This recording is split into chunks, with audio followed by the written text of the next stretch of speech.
Hello students, SSC mathematics channel में आपका स्वागत है। और जैसा कि मैंने पहले बताया था, आपको तमाम गैस पेपरों का जो ऑब्जेक्टिव सॉल्यूशन है वो आपको मैं बताऊंगा सॉफ्टवेयर के माध्यम से। आइए आज हम स्टार्ट कर रहे हैं। आपको बीबीडी गैस पेपर का पहला जो चैप्टर बना है उसमें आपको रियल नंबर, वास्तविक संख्या से संबंधित उसका मैंने ऑब्जेक्टिव एमसीक्यू क्वेश्चन जो होता है उसको मैंने कलेक्ट किया है। आप बोर्ड पर 1 से लेकर के 25 तक प्रश्न संख्या देख रहे होंगे। इसको हम लोग कम समय में समझ करके कैसे बनाएंगे और काफ़ी इसमें जो है आपको मेहनत नहीं करना पड़े, इसके लिए आप इसके सिद्धांत को पहले समझें। ठीक है, जब तक आप वास्तविक संख्या के बारे में तमाम जानकारियाँ नहीं हासिल करेंगे तो आपका कोई भी प्रश्न गलत हो सकता है। ठीक है, आइए हम प्रश्न संख्या 1 से स्टार्ट करेंगे और प्रत्येक प्रश्नों पर गहराई से बात करेंगे। तो इसको देखते हैं। प्रश्न संख्या 1 जो है वो आपका है कि दो परिमेय संख्याओं के बीच अधिकतम कितनी परिमेय संख्या हो सकती है। तो ये आपको पता होगा कि दो परिमेय संख्याओं के बीच में अनेक अपरिमेय भी होता है और अनेक परिमेय भी होता है। मतलब ये तय हो गया कि परिमेय भी पूछा जाए और अपरिमेय भी पूछा जाए, तो दोनों स्थितियों में क्या होगा कि अनंत ही आंसर आएगा। ठीक है, आइए इसका ऑप्शन आपका हो गया डी। ठीक है, चलिए प्रश्न संख्या 2 इसमें है निम्नलिखित में कौन अभाज्य संख्या है। तो अभाज्य संख्या की परिभाषा होती है जो संख्या सिर्फ एक और स्वयं से विभाजित हो, मतलब स्वयं से विभाजित हो रहा हो। इस कंडीशन में हम देखते हैं कि अभाज्य संख्या है सिर्फ 29, एक ऑप्शन है। ठीक है, ये अभाज्य संख्या है। तो अब 16 जो है उसको आप फैक्टर में देखते हैं, गुणनखंड में 2 × 2 × 2 × 2 4 टाइम्स हो जाएगा। यहाँ 15 है, यह आपका 3 × 5 हो जाएगा। ये आपका 33 है तो 3 × 11 हो जाएगा, 3 × 11। तो आपने क्या देखा, सभी भाज्य संख्याएं, सिर्फ 29 जो है अभाज्य संख्या है। फिर आपका राइट ऑप्शन ए हो जाएगा। क्लियर। चलिए आपका प्रश्न संख्या 3 जो है वो है आपका 0.3 रेकरिंग आवर्त का परिमेय रूप में लघुत्तम रूप क्या है। लघुत्तम रूप को आप मानक रूप भी समझ सकते हैं। ठीक है, और मानक रूप का मतलब होता है कि उससे सब छोटा रूप नहीं हो, मतलब ऐसा हो कि p/q में लिखने के बाद उसको कटाने के बाद सबसे छोटा रूप प्राप्त हो जाए। आइए देखते हैं। तो रेकरिंग का जो अर्थ होता है आवर्ती, हम लोग इसको बोलते हैं। और जब इसे हम लोग बढ़ाते हैं तो पुनरावृत्ति में 3 3 3 3 आता है। ठीक है, आइए यहाँ पर रेकरिंग अगर हटाते हैं पॉइंट से तो जितने अंकों पर रेकरिंग रहेगा उतना 9 बटे में लगेगा। ठीक है, तो 3/9 देने से आपका क्या संख्या हो गया p/q, लेकिन उसका लघुत्तम रूप है तो उसको जब आप कटाते हैं 3/9 को तो 3 × 3 3 × 9 1/3 आ जाता है। ये राइट आपका सी बनता है। चलिए अगला जो है प्रश्न संख्या 4 है कि 7 + 3√2 है। तो ये क्या है, तो देखिए 7 जो है स्पेशली अकेला अगर 7 है ये परिमेय संख्या है और 3√2 जो है अपरिमेय संख्या है। तो ये परिमेय और अपरिमेय संख्या का संबंध बना है, योग है। तो परिमेय और अपरिमेय संख्या का योग अपरिमेय होता है टोटल, तो इसका मतलब ये अपरिमेय संख्या हो गया। तो राइट ऑप्शन आपका बी बन रहा है, अपरिमेय संख्या। चलिए प्रश्न संख्या 5 देखिए कि निम्न में कौन परिमेय संख्या है। तो परिमेय संख्या क्या है कि जो आपका जो है p/q के रूप में हो। आप देखिए यहाँ पर √5 पता होगा अपरिमेय है, 2√3 जो है अपरिमेय है, 4 - √5 भी अपरिमेय है, और यहाँ √16 जो है, √16 का अगर परिपूर्ण वर्ग संख्या 16 है तो √16 का वर्गमूल 4 बाहर निकल जाएगा, अर्थात 4 जो है वह परिमेय संख्या होगा। तो √16 भी क्या है, यह परिमेय संख्या है। क्लियर, राइट ऑप्शन आपका डी हो रहा है। अगला प्रश्न संख्या 6 को देखिए। यहाँ पर प्रश्न है 5, 15, 20 के लॉ-100 और मॉ-100 का अनुपात है। तो देखिए 5, 15 और 20 का आपका एलसीएम निकाल लेना है और एचसीएफ निकाल लेना है। तो देखिए इसका एलसीएम निकालते हैं आप, जितना जल्दी एलसीएम निकालिएगा और एचसीएफ निकालिएगा उतना जल्दी आपका सॉल्यूशन हो जाएगा। तो आप इसका एलसीएम निकालते हैं तो ये 60 होगा, ठीक है। और जब एलसीएम 60 हो जाएगा और एचसीएफ निकालते हैं तो 5 हो जाएगा। तो 60/, अगर 5 लिखते हैं अनुपात में, तो देखिए 60/5 लिखने से आपका मान हो जाएगा, ये कटाते हैं 5 × 5 12 × 5 60, अर्थात 12:1 हो गया, 12:1। ये राइट ऑप्शन आपको डी टच कर रहा है, ठीक है, सही ऑप्शन डी हो गया। चलिए अगला जो है, किसी साथ में किसी पूर्णांक m के लिए एक सम संख्या का रूप है। तो आपको कोई पूर्णांक m है, m का मान कुछ भी 1 2 3 4 रख सकते हैं। तो ऑप्शन में रख करके देखते हैं तो आपको पता चलेगा कौन सा फॉर्म जो है वो सम संख्या दे रहा है आपको, ठीक है। तो आप जैसे 1 रखते हैं तो m का मान 1 रखते हैं तो 1 + 2 क्या हो जाएगा आपका 3 हो जाएगा, विषम संख्या हो गया। अब बात है कि आप 2 रखते हैं तो 2 जो 2 4 होता है, मतलब कभी ऐसा होता है कभी सम आता है कभी विषम, इस कंडीशन पर ये चल रहा है, तो ये ठीक नहीं है। तो आगे बढ़िए 2m + 1, यहाँ पर अगर 1 रखते हैं तो 2 × 2 जोड़ 1 3 हो जाता है, अगर 3 विषम हो गया। अब यहाँ पर 2 रखते हैं m का मान, क्योंकि कोई पूर्णांक है तो 2 रखते हैं, 2 दूना 4 5 विषम हो रहा है, तो ये क्लियर हो गया, ये विषम का फॉर्म हुआ। अब यहाँ पर 2m है सी में, तो m का मान 1 रखिए तो क्या हो जाएगा 2 × 2, 2 रखिए 2 दूना 4, 3 रखिए 2 3 6, मतलब 2 4 6 8 इस तरह से निकल रहा है जो सम संख्या है। इसका मतलब आपका सम संख्या के रूप का फॉर्म है 2m। क्लियर हो गया सी ऑप्शन। चलिए अगला प्रश्न है कि यदि p और q दो अभाज्य संख्या है तो उसका मौसा है। तो आपको पता होगा कि मौसा क्या होता है, तो उसके दोनों संख्या का जो संख्या दिया रहता है, चाहे भाज्य हो या अभाज्य हो, तो उसमें क्या होता है कॉमन फैक्टर जो आता है वही आपका मौसा होता है। कॉमन का मतलब होता है उसके फैक्टर में, दिए गए संख्याओं के फैक्टर में जो कॉमन फैक्टर आता है, जो वेनिस्ट फैक्टर आता है, वही आपका एचसीएफ होता है। तो देखिए यहाँ पर p और q दो अभाज्य संख्या है, तो अभाज्य संख्याओं को तो आप फैक्टर फॉर्म में नहीं लिख सकते हैं। जैसे 3 और 5 बात करें तो 3 अभाज्य संख्या है, 5 भी अभाज्य संख्या है। तो आप अगर इसमें कॉमन फैक्टर में से उसमें कॉमन कोई अंक लेते हैं तो आपको लगेगा कि 3 को 1 × 3 ज़्यादा कीजिएगा लिखिएगा, 5 को 1 × 5 लिखिएगा, तो उसमें 1 जो है वो कॉमन आता है, ठीक है। तो इस तरह से आप समझ जाइए कि अभाज्य संख्या का जो होता है एचसीएफ क्या होता है 1 होता है, क्योंकि उस दोनों अभाज्य संख्याओं में सिर्फ एक ऐसी संख्या है जो उसके फैक्टर में शामिल हो सकता है। आइए इसका कॉमन फैक्टर अर्थात एचसीएफ का मान सिर्फ 1, राइट ऑप्शन क्या हो जाएगा डी हो जाएगा, ठीक है। चलिए 0 और 50 के बीच विषम संख्याओं की संख्या है। तो 0 और 50 के बीच में देखना है, तो आपको पता होगा कि विषम संख्या क्या है 1 3 5 7 9 11 13 15 17 और आपका 50 के बीच में 49 तक आता है, ठीक है। तो आप उसको काउंटिंग करके भी देख सकते हैं, तो क्या कितना विषम संख्या आएगा 25 विषम संख्या आएगी, ठीक है। तो आपका विषम संख्या की संख्या कितनी हो जाएगी 25, ठीक है। अब आप अगर ऐसा समझ में नहीं आवे, अगर आप एपी को जान रहे हैं तो आप एपी से भी इस विषम संख्या को देख सकते हैं।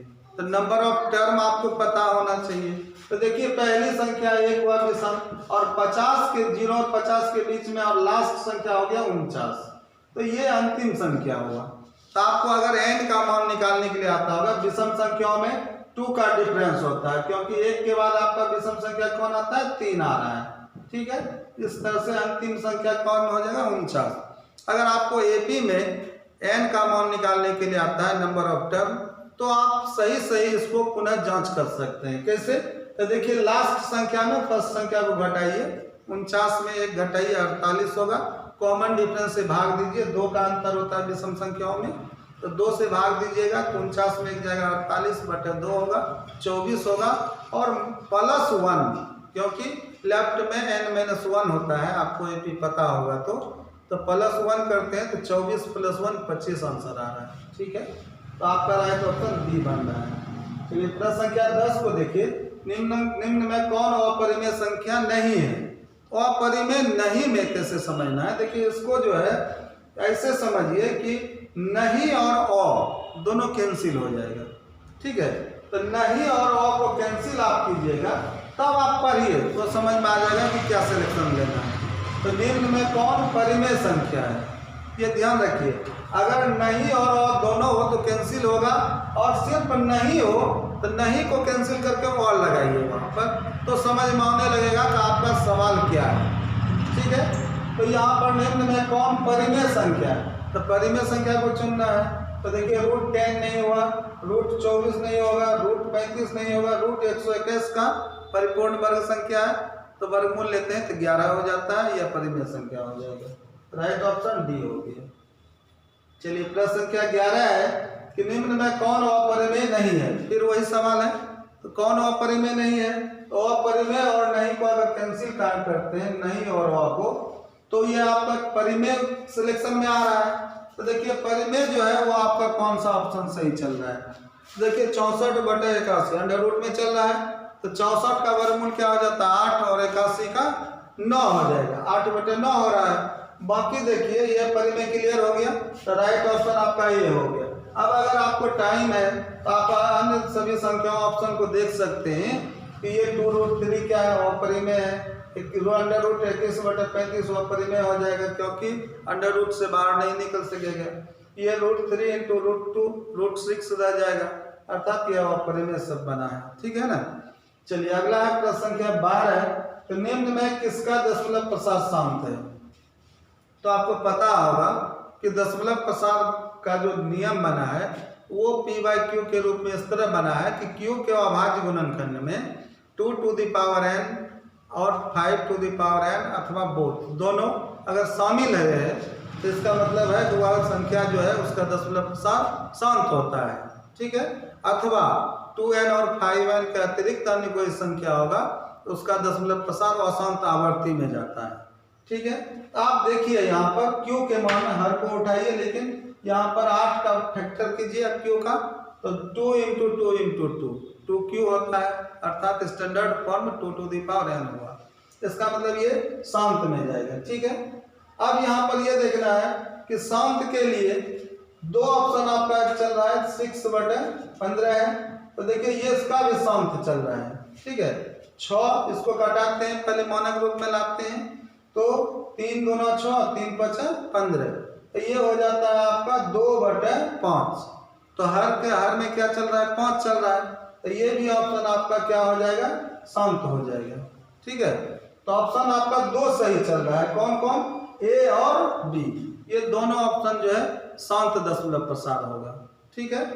चूंकि यहाँ पर है क्या कि 2n और 5n दोनों चल रहा है, इसमें 2n चल रहा है, इसमें 5n चल रहा है, तो नियम क्या बना है ओनली फॉर 2n होगा तो भी शांत होगा, और 5n होगा तो भी शांत होगा, और 2n और 5n दोनों होगा तो भी शांत होगा, और उसके अतिरिक्त अन्य कोई संख्या शामिल होगा तब शांत नहीं होगा, बल्कि अशांत आवर्ती में चला जाता है।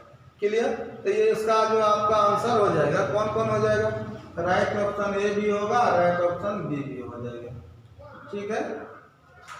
इसके बाद सी में देखिएगा तो ऐसा नहीं होगा, क्योंकि 343 को अभाज्य गुणनखंड के रूप में देखते हैं 7 × 7 × 7 7 × 7 × 7। यहाँ 17/1536 है, तो इस 1536 को भी आप अगर फैक्टर में लाते हैं तो इसमें देखेंगे 2 और 5 के अतिरिक्त मन कोई संख्या आता है।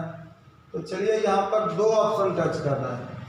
चलिए 13 नंबर, सबसे छोटी अभाज्य संख्या और सबसे छोटी भाज्य संख्या का गुणनफल है।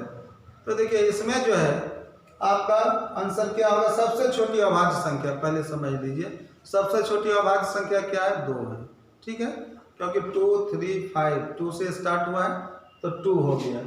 इसके बाद देखिए सबसे छोटी भाज्य संख्या, तो भाज्य संख्या कहाँ से होगा? जैसे 2 अभाज्य हो गया, 3 अभाज्य ही होगा, और 4 जो है भाज्य संख्या है, क्योंकि उसको फैक्टर में लिख सकते हैं गुणनखंड में। क्या हो जाता है? 2 × 2, ठीक है। तो आपने देखा कि पहला जो भाज्य संख्या वह 4 है, तो इसका मतलब दोनों को क्या करना है, भाज्य और अभाज्य को मल्टीप्लाई करना है, गुना करना है। तो 2 चौके 8, राइट ऑप्शन आपका हो जाएगा सी। ठीक है, आप गैस पेपर को देखेंगे तो शायद इसका आंसर गलत है।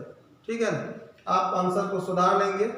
चलिए आगे है आपका प्रश्न संख्या 14। दो संख्याओं a और 18 का लॉसा और मौसा 2 है तो a का मान होगा।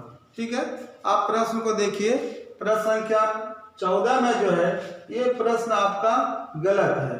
अगर आप इसके आंसर को मिलाते हैं तो अगर आप आंसर चाहते हैं कि आंसर क्या होगा तो देखिए, अगर ये प्रश्न इस टाइप से है तो कोई दिक्कत नहीं है, लेकिन ये प्रश्न अगर ऑप्शन को टच कराना है किसी ऑप्शन को तो उसमें जो है इस हिसाब को सुधार करना पड़ेगा। क्या है, देखिए जैसा कि सवाल है उस पर हम सिर्फ बात करें तो इसका आंसर क्या हो जाता है। दो संख्या a और 18 है। ठीक है, कोई संख्या a है, एब्सेंट है, दूसरी संख्या 18 है। अब आप सोचिए यहाँ पर इसका एलसीएम और एचसीएफ दोनों 2 है, ऐसा समझ में आ रहा है। तो बताइए कि कोई संख्या a है, दूसरी संख्या 18 है, तो दो संख्या कुछ भी दिया हुआ है तो आप उसका एलसीएम जब निकालते हैं तो एलसीएम जो होता है वह संख्या से छोटा नहीं होता है। दिए गए दोनों संख्या से एलसीएम कभी छोटा नहीं होता है, समझ गए ना। तो आप देखिए एक संख्या तो 18 है, ये तो क्लियर है, तो इसका एलसीएम जो होगा कि मिनिमम जो होना चाहिए वह 18 तो होना ही चाहिए। मान लिया जाए ए एब्सेंट है, कोई बात नहीं है, लेकिन मिनिमम एलसीएम क्या होगा, 18 होगा या 18 का ही अपवर्ती कोई होगा। ठीक है, तो इस व्यू से मेरा एलसीएम और एचसीएफ दोनों का वैल्यू 2 है तो ये ठीक नहीं है, बिल्कुल नहीं है।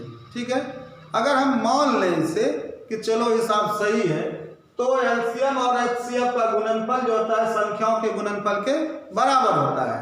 तो एलसीएम एचसीएफ की बात करें तो अगर यहाँ पर एलसीएम एचसीएफ दोनों का मान 2 अगर हम रखें तो देखिए यहाँ क्या हो जाता है, तो 2 गुना 2 हो जाएगा। आपका मान क्या हो जाएगा एलसीएम और एचसीएफ के लिए 2 गुना 2 और संख्या का गुणनफल 1 गुना 18 बराबर एलसीएम गुना एचसीएफ 2 गुना 2 या a बराबर 2 दूना 4 बटे 18 होगा। 2 दूना 4 2 दूना 18 2 बटे 9 आंसर हो रहा है।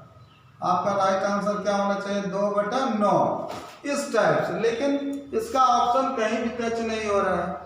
तो यहाँ पर जो है मैंने पहले भी बताया कि ये सवाल आपका गलत है। ये सवाल होगा क्या, अब हम ये करेक्शन कर देते हैं। तो देखिए इसमें क्या होगा, 2 संख्याएं हैं a और 18 है एक संख्या, तो का एलसीएम जो होगा ये 36 होगा।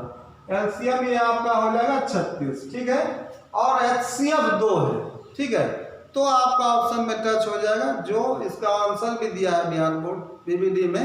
ठीक है, तो यहाँ पर देखिए 36, तो ये इंटू 18 संख्याओं का गुणनफल करते हैं बराबर LCM into HCF, LCM into HCF 2 हो गया, या a इक्वल टू 36 गुना 72 बटा 18 करते हैं तो ये आपका 4, ये संख्या एब्सेंट जो है वो 4 निकल जाता है। राइट ऑप्शन तब सी होगा।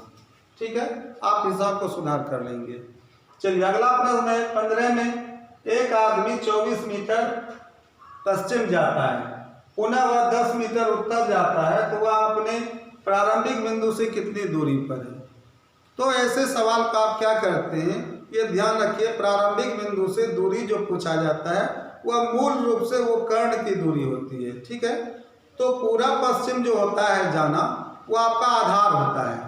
ठीक है, और उत्तर दक्षिण जो जाने की स्थिति होती है वो आपका लंब होता है। ठीक है, तो अब आप अगर पश्चिम जाते हैं तो समझ जाना है कि ये आधार हो गया। पूरब जा रहा हो या पश्चिम जा रहा हो कोई दिक्कत नहीं है, पूरब पश्चिम का कंडीशन आधार का बनता है, उत्तर दक्षिण का कंडीशन लंब का बन रहा होता है। तो प्रारंभिक बिंदु से जो दूरी होगी वो आपका कर्ण हो जाएगा। ठीक है ना, तो देख लीजिए अगर आप यहाँ पर सवाल है आपका कि 24 मीटर पश्चिम जाता है तो यहाँ से आप 24 मीटर पश्चिम जा रहे हैं, इसके बाद यहाँ से आप क्या कर रहे हैं 24 मीटर पश्चिम जाने के बाद पुनः आप 10 मीटर उत्तर जाते हैं तो यहाँ पर आपका 10 मीटर उत्तर हो गया। तो यहाँ प्रारंभिक बिंदु से कितनी दूर पर आप चले गए, देखिए यही कर्ण हुआ, क्योंकि पूरा पश्चिम और उत्तर दक्षिण एक दूसरे पर लंब होता है मूल रूप है ना। तो यहाँ पर ये लंब हो गया, ये आपका आधार हो गया, तो ये कर्ण हुआ। तो आपको पता होगा कि 10 24 कर्ण का सूत्र बना है अंडर रूट लंब स्क्वायर 10 स्क्वायर प्लस 24 स्क्वायर। हल करते हैं तो 100 प्लस 24 गुना 24 576 होता है, जोड़िएगा 676 होगा और वर्गमूल 26 मीटर हो जाएगा। ठीक है, तो जिसको बहुत पता होता है उसको सब कुछ ये डायरेक्ट नॉलेज आ जाएगा कि पाइथागोरस त्रिक जो बना है वह 10 24 और 26 का बना है। ठीक है ना, जिसमें 10 और 24 लंब आधार होता है और 26 जो होता है वो कर्ण होता है। ठीक है ना, तो ये कर्ण आपका 26 हो गया प्रारंभिक बिंदु से दूरी, ये सी ऑप्शन सही हुआ। चलिए अगला प्रश्न है आपका 16 में 3.27 है, रेकरिंग दिया गया है 27 पर, आवर्ती है ना। तो जो भी संख्या आवर्ती है शांत दशमलव, देखिए दशमलव प्रसार को परिमेय और अपरिमेय के रूप में पहचानने का नियम है कि दशमलव प्रसार अगर शांत अथवा अशांत आवर्ती हो तो वह परिमेय संख्या है, और दशमलव प्रसार अगर अशांत अनावर्ती हो तब वह अपरिमेय होता है। तो क्लियर हो गया कि यह अशांत आवर्ती है तो यह परिमेय संख्या होगा। तो ये राइट ऑप्शन बी हो गया। 16 हो गया आपका प्रश्न। 70 प्रश्न में देखिए 6/15 का दशमलव प्रसार है। तो देखिए 6/15 को मैंने कहा कि यहाँ पर जो है दशमलव प्रसार को जानने के लिए पहले इसको लघुत्तम रूप में व्यक्त करना है, मानक रूप में। तो इसका जो फॉर्म हो जाएगा आप इसको पहले कटाइए, तो ये 6/15 जब कटेगा तो ये हो जाएगा 3 दूना 6 3 5 15 2/5 हो गया। तो यह हर का जो गुणनखंड है 5 है, तो 5 का गुणनखंड सिर्फ 5 होगा, standard form 5 to the power n हो जाएगा। और जिसके हर के गुणनखंड में क्यू के गुणनखंड में 2 टू द पावर n अथवा 5 टू द पावर n अथवा ये दोनों शामिल होते हैं तब तक ये शांत होता है। तो देखिए 5n का फॉर्म बना रहा है, इसका मतलब ये शांत होगा। लेकिन अगर आप भूल से कभी 15 को उठा करके फैक्टर कर लेते हैं, गुणनखंड कर लेते हैं, तो ये 3 × 5 होगा। लगेगा कि 5n के अतिरिक्त 3 शामिल इसमें है, तो आपको लगेगा ये अशांत आवर्ती है, वहाँ पर आपका गलत हो जाएगा।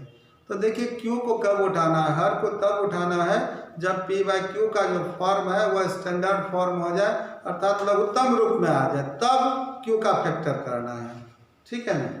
चलिए आपका ये आपका शांत यहाँ पर हो गया शांत निरूपण। ठीक है, ये ऑप्शन हो जाएगा। अगला है निम्न में कौन अभाज्य संख्या है। तो अभाज्य संख्या कौन है आप सेलेक्ट कर सकते हैं। जैसे 8 भाज्य संख्या है, 2 × 2 × 2 9 3 × 3 भाज्य संख्या हुआ 11, सिर्फ 11 जो है ये अभाज्य है। और चूंकि इसको हम फैक्टर फॉर्म में नहीं लिख सकते हैं, इसके बाद आपको 15 3 × 5 भाज्य हो जाएगा। अभाज्य संख्या सी ऑप्शन हुआ। चलिए प्रश्न संख्या 20 है आपका, निम्न में कौन संख्या अपरिमेय है। तो अपरिमेय कौन है, तो देखिए यहाँ 36/64 पूर्ण वर्ग संख्या दोनों है, जिसका वर्गमूल निकल जाएगा 6/8, परिमेय संख्या हो जाएगा। 1/81 एक भी पूर्ण वर्ग संख्या है, 81 भी पूर्ण वर्ग संख्या है। तो पूर्ण वर्ग संख्याओं का वर्गमूल होता है 1 का 1 होगा और 81 का 9, 1/9 परिमेय संख्या हो गया। √3/5 ये पूर्ण वर्ग संख्या 3 और 5 नहीं है, तो यही आपका अपरिमेय संख्या है। फिर आप देखते हैं डी ऑप्शन को -9/√49 पूर्ण वर्ग संख्या है, वर्गमूल 7 हो जाएगा। तो इस तरह से -9/7 ये p/q में होगा, परिमेय संख्या हो रहा है, तो अपरिमेय संख्या राइट ऑप्शन सी हो रहा है।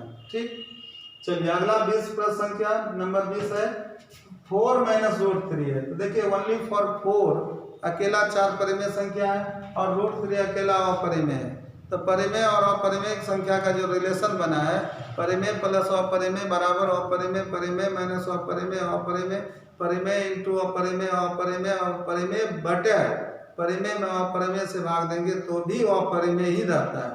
मतलब प्रत्येक कंडीशन में परिमेय और अपरिमेय का जोड़ घटाव गुना भाग, ये कंडीशन में अपरिमेय ही रिजल्ट आता है।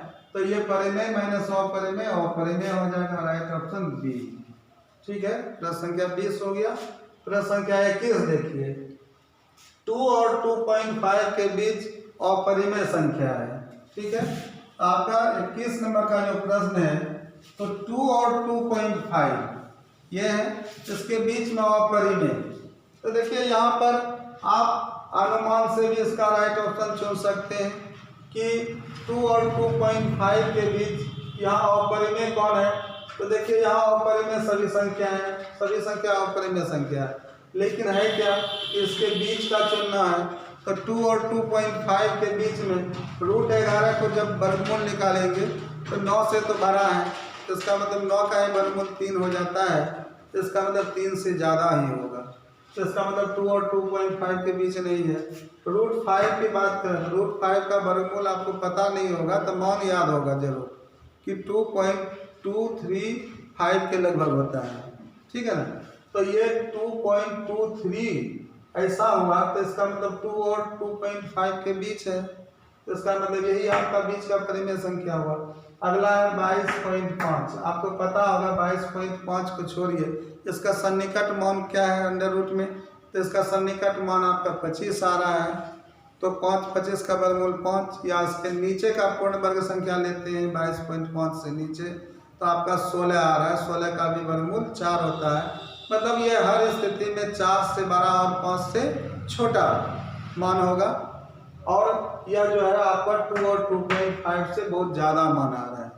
इसी तरह 12 है, तो 12 का सन्निकट मान अगर ऊपर जाते हैं 16 है, नीचे आते हैं 9 है, तो 9 का भी वर्गमूल कम से कम कीजिएगा 3 होगा, तो 3 से ज़्यादा, और यहाँ पर 16 का 4 के 3 और 4 के बीच का ये अपरिमेय संख्या है।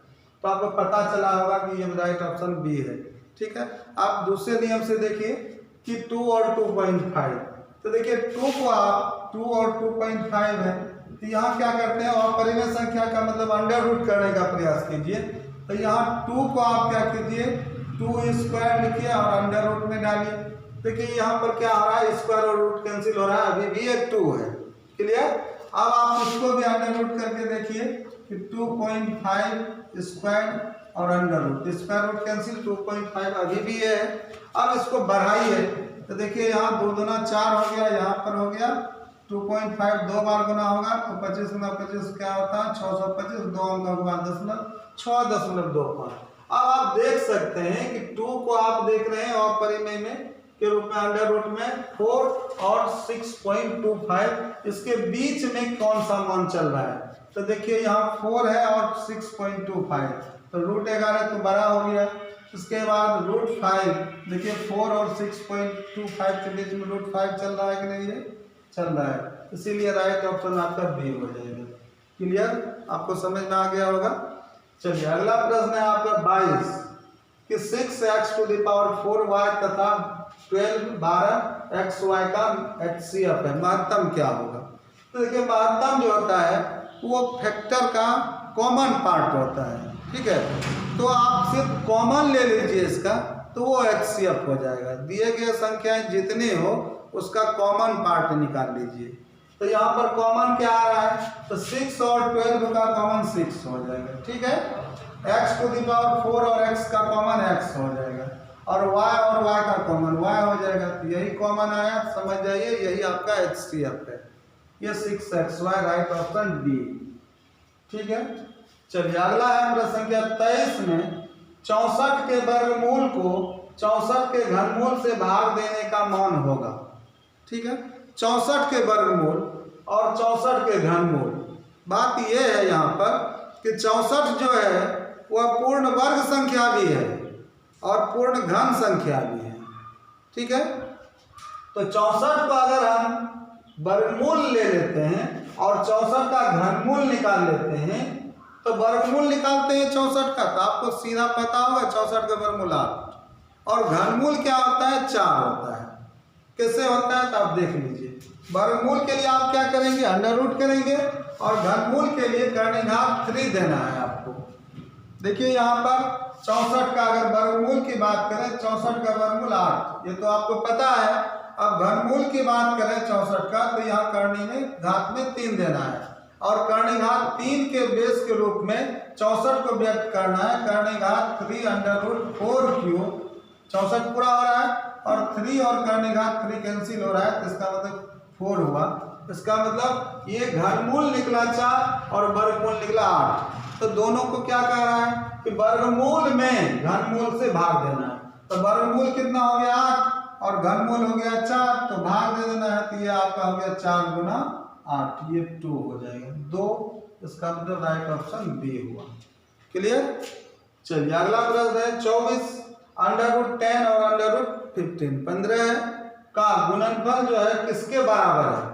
आप क्या करते हैं, इसको फैक्टर फॉर्म में डाल लीजिए। अंडर रूट जो दोनों में चल रहा है, दोनों का कर्णिघात 2 2 चल रहा है, अंडर रूट के मतलब सेम चल रहा है। अगर इक्विवेलेंट कर्णिघात नहीं होता है तो एक रूट में नहीं आता है, उसका क्या करना पड़ता है, कर्णिघात का एलसीएम लेकर के पहले आधार को बराबर करके कर्णिघात को बराबर करते हैं, तब जाकर के एक करने में लिखा जाता है। लेकिन कर्णिघात का वैल्यू 2 2 छिपा हुआ है अंडर रूट में।